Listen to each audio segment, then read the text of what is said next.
Hello, welcome to my Gothic Bohemian Salon.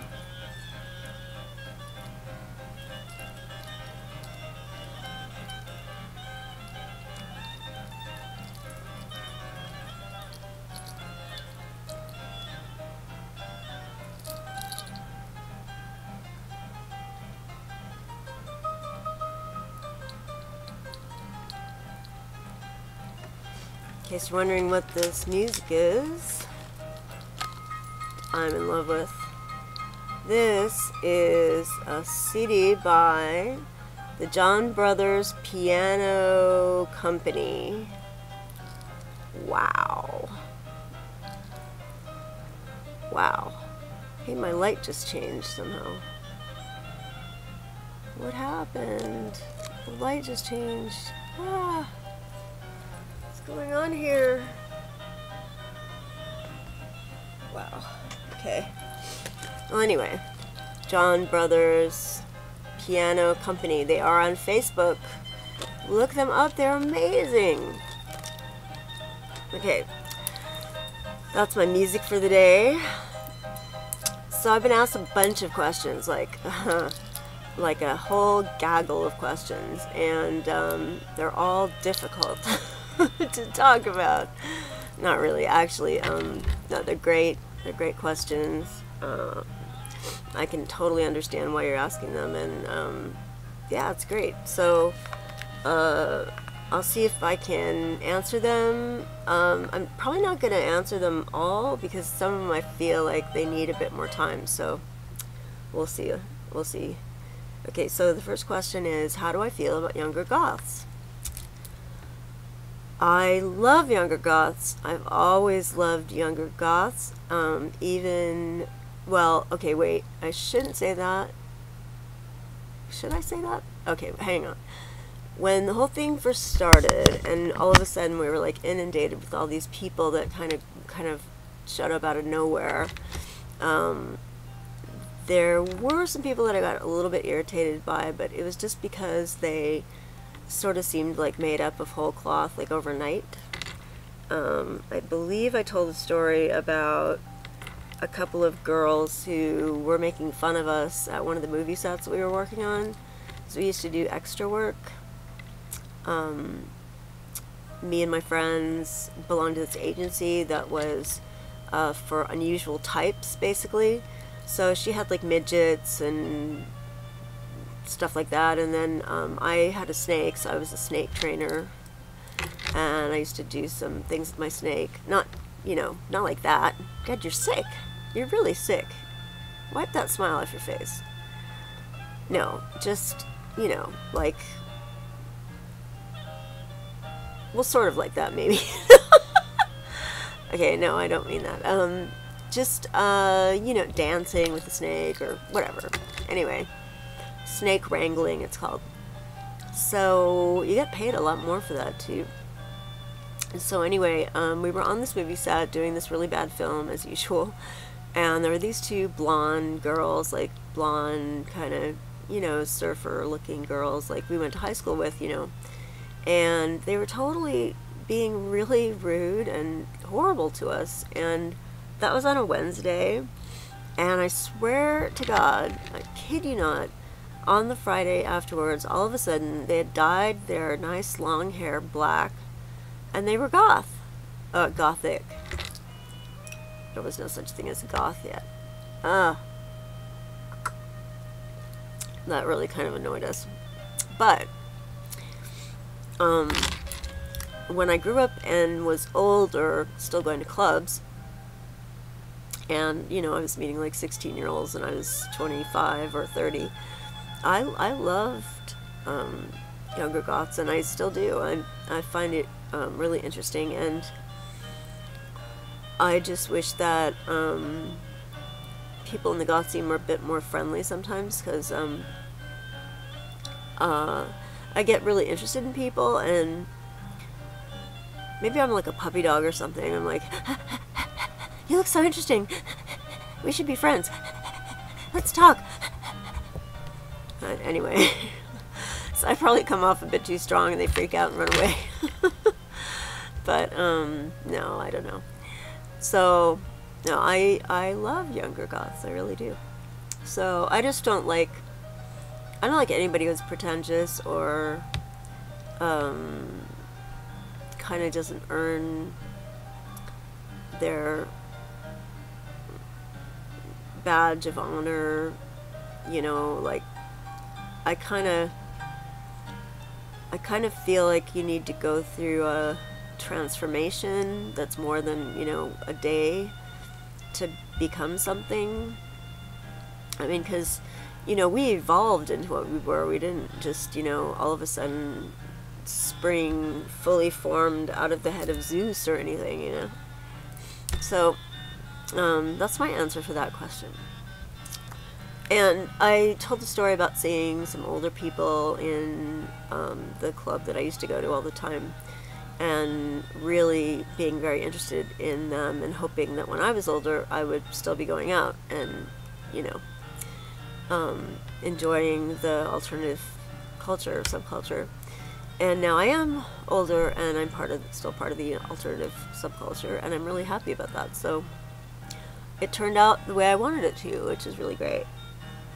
Sorry, I keep touching my face and stuff.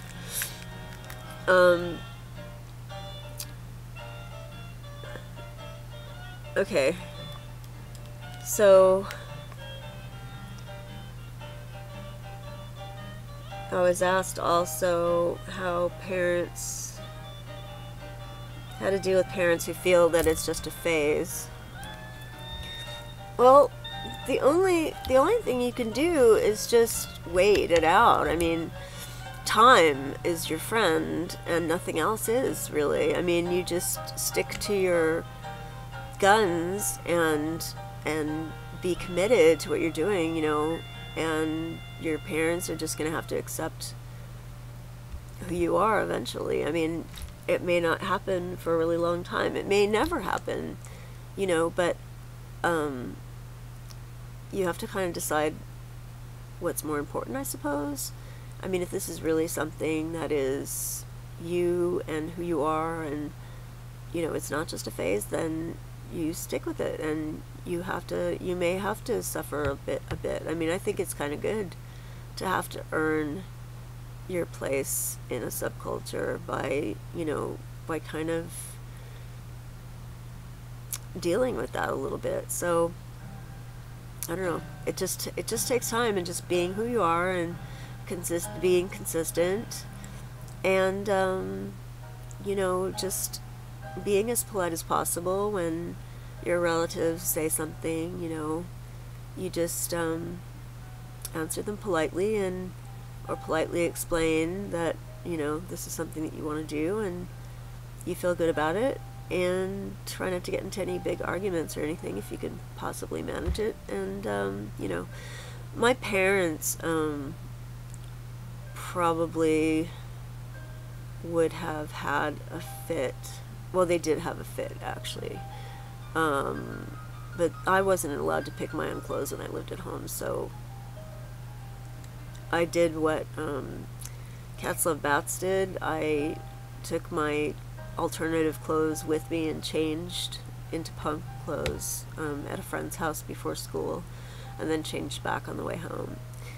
And that was really the only way that I could, you know, be who I wanted to be. And then I moved out as soon as I turned 18, and there was a huge rift between me and my parents and the rest of the family at that point, and it's really complicated. I can't really I don't really want to get into it, but basically I didn't see my parents for about 14 years, which was fine with me, frankly. They were not nice people at all, and it was good for me to get away from them. So that's what I did. And I went to live with my grandmother, and she, you know, had her opinions about things, but I just, you know, decided that I was going to wear what I wanted and do what I wanted, and, you know, I'd take the consequences, whatever they were, and I did. So, you know, apparently my parents convinced my little sister that I was some sort of Satanist or something, or told them, or told my brother and sister that I was like some kind of witchy type or something, which isn't too far off, frankly, if they were talking during the time period I'm thinking that they were, but, you know, I've sort of had to explain a lot to my sister, kind of reconstruct myself for her as I really am or was, you know, and give her like the true story kind of thing. So, you know. Okay.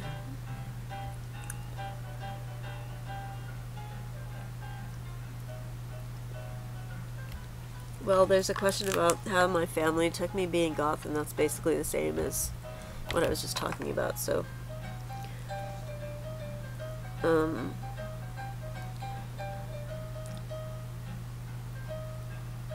Alright, so how did I make it with a job or a career?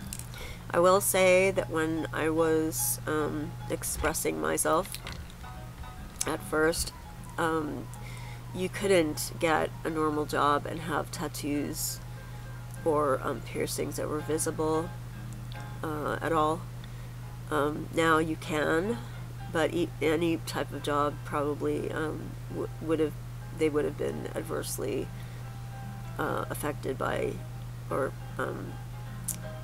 affected by you having you know, those kind of things, and people were quite prejudiced against them and really thought less of you if you had them. So I got jobs like at a record store where I could basically look the way that I could, that I did rather, and retail to a point, depending on what kind of store it was, worked at that time, but you had to work at kind of an alternative sort of clothing store, really. So there wasn't a huge number of jobs, but like, you know, I worked at Aaron Brothers record store on Melrose for a while, and that worked pretty well. And I remember I tried to get a job at Baskin Robbins when I was like 18, and I already had this tattoo here, and I was gonna get the job, and they said, like, the last thing they said to me was, oh, and be sure not to draw on your hands when you come in to work. And I said, oh, well, these are actually permanent. And they were like, oh, well, we can't hire you then, I'm sorry. So there was definitely a difference. I've now seen like postal workers, bank tellers, office workers, people at Ralph Lauren, for God's sake, who have visible tattoos, and nobody bats an eyelash anymore. So you really have it good these days, I have to say. Differently for me, oh well, you know, it's fine. Somebody has to go through the crap so that, you know, other people can have a little bit more smooth sailing, I guess.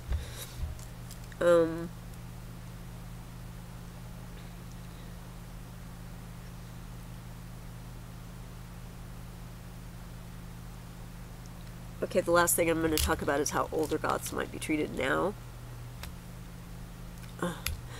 And, well, I've had nothing but positive responses to how I look for a while now, which just kind of confuses me. I got so used to people being really mean and awful that it's kind of weird to me when people are, you know, nice. But generally, I mean, like, people will stare if I wear something really, you know, half the time I don't know if they're staying at the wheelchair or me, so that's kind of good, probably. But I haven't really had too many problems in the last 5 years, I would say. It's been getting better and better as time goes by. You know, I remember being really nervous going to Melrose with, going to Beverly Hills with my boyfriend about, oh God, it's 15 years ago now. And they were really nice, all the people that worked in all the stores in Melrose. I mean, Beverly Hills, sorry. Rodeo Drive is what I was trying to talk about. Because I'd been kicked out of stores there before, and I thought there was likelihood it might happen again, but I even wore gloves part of the time. But this one guy in one of the stores, the Ralph Lauren store, I think it was, like, saw a tattoo on me and was like, oh, I really want to get a tattoo, and I just was kind of like, you know, shit. So, I mean, I'm almost kind of unhappy that people are so happy, you know, so friendly about it in a way, because I want to shake things up a bit, you know. I want people to kind of think twice and maybe be a little bit nervous, you know, but oh well, that's life, I suppose.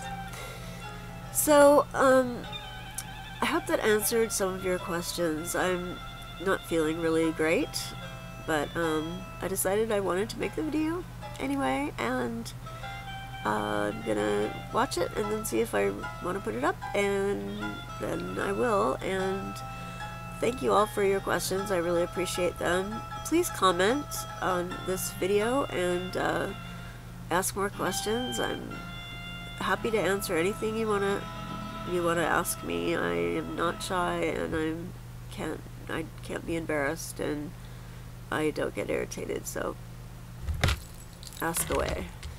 Okay, well, it's been lovely, little snorkelings, but I need to go now. Thank you for joining me in my Gothic Bohemian salon. Good night.